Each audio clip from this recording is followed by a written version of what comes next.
mga sunod-sunod nga po na pagtaas ng presyo ng produktong petrolyo. At ano nga ba ang mga hinaing ng iba't ibang mga grupo patungkol dito?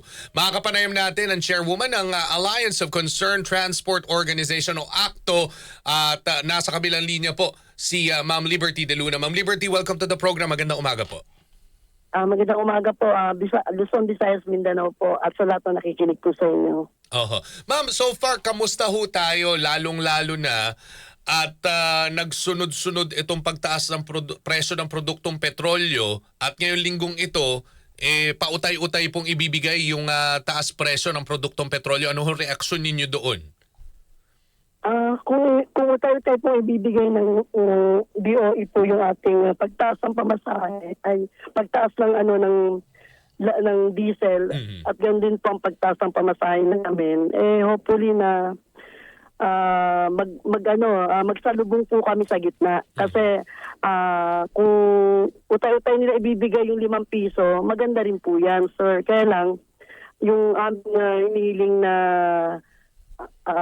provisional fare increase na piso, sana po ma-aprobahan din po this week. Okay. Now, speaking of which, Madam, kasi ito, isa nga po sa panawagan ay ang pagtanggal ng excise tax. Ano ho nyo ang masasabi ninyo dyan at gaano kalaki ang maibabawas nito sa presyo ng produktong petrolyo, lalo ho ngayon na napakataas ng presyo ng mga produktong petrolyo? Siguro nga sir, medyo tanggalin na po talaga yung all deregulation law na nagpapahirap po sa sambayan ng Pilipino. Yan lang naman po yung nagtataas at nagiging problema ng sambayan ng Pilipino. Lahat po ay nagtataas po yung bilihin ng ating mga pangangailangan. At ganoon din po, siyempre magtataas din po kami ng pamasahe. At hindi pa man, humingi na rin po ako ng pasensya sa ating mga mananakay buong Pilipinas. Kung ito po ay mapagbibigyan, ang aming hinihingi 1 peso na hinihingi at ibibigay po ng ating LTFRB, ng ating DOTR sa aming public transport nationwide. Ma'am, kung ito po ay mapapatupad, sapat na ho ba yung dagdag na piso sa kikitain ng ating mga tsuper? Kung tutusin nga po, hindi naman po sasapat yung piso. Kung maibigay pa, dapat ang kailangan pa ho namin 4 pesos or 3 pesos. Sana maibigay din po yun. Pero siyempre, at the end, nag-iisip din po kami dun sa sitwasyon ng ating mga mananakay at kawawa naman po. At tuloy-tuloy po to at walang humpay na pagtaas ng ating mga diesel at yun din po ang ating mga gasolina. Napakahirap po talaga na harapin to at kung hindi po titigil po yung gera sa Iran at ng Israel, may iba naman po ata tayo mapagkukunan ng ating ng ating mga diesel. At siyempre hindi naman po talagang totally empty po yung ating yung mga naka-imbak na mga diesel dito sa Pilipinas. Wag naman po nilang palaging isipin na yun yung pinakadaan natin na doon kami babawian ng ng pagtaas sa mga diesel namin na 5 piso. Napakahirap po nun, sir. Okay. Now, Ma'am Liberty, isa pang katanungan dito. Siyempre, nakikita ho natin na sunod-sunod yung pagtaas. Nakikita natin na sunod-sunod din po yung mga nangyayaring kagayang kaguluhan dyan sa Israel at Iran. Pero recently, nagpatawag ho ng ceasefire at sumang-ayon naman po ang Iran at Israel. Kayo ho ba, anong reaksyon nyo dyan? Knowing na malaki rin na magiging epekto nito sa presyuhan ng ating mga gasolina, ng ating mga produktong petrolyo.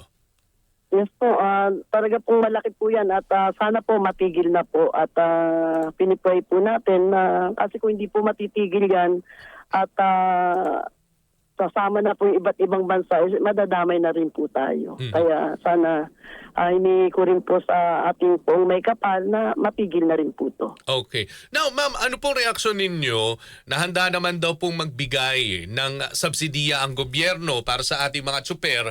Sapat ho ba ang kanilang ibibigay na amount sa ating mga tsuper? Kung magbibigay po sa atin ng subsidy, yung makagay ng pure subsidy, sir, kailangan wag na po kaming pahirapan doon sa mga papeles kasi kapag hindi nakapangalan po yung ownership ng ating mga ng ating mga sasakyan, hindi po tayo makakakuha ng subsidy.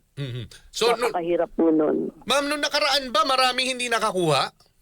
Yes po, bali 70% hindi po nakakuha. No Kaya subsidiya? nga po doon sa mga yung mga deed of sale, hindi po nila pinapayagan yun. Oh. Wari, nabili niyo po yung sasakyan, naka-deed of sale pa lang, hindi pa na-transfer. That was time, wala po naman po tayong transfer. Okay. Now, with that, kayo po ba'y nakipagdialogo na ho sa Department of Transportation regarding this, ma'am?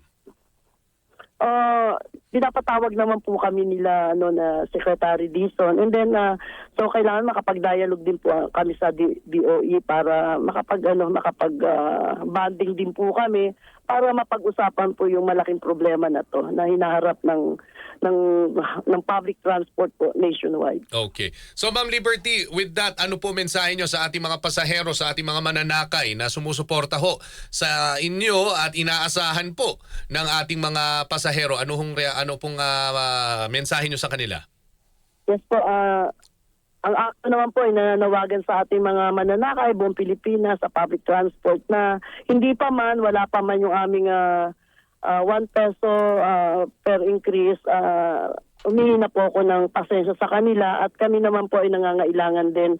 Although gusto ko lang naman na wag naman pahirapan din yung ating mga mananakay.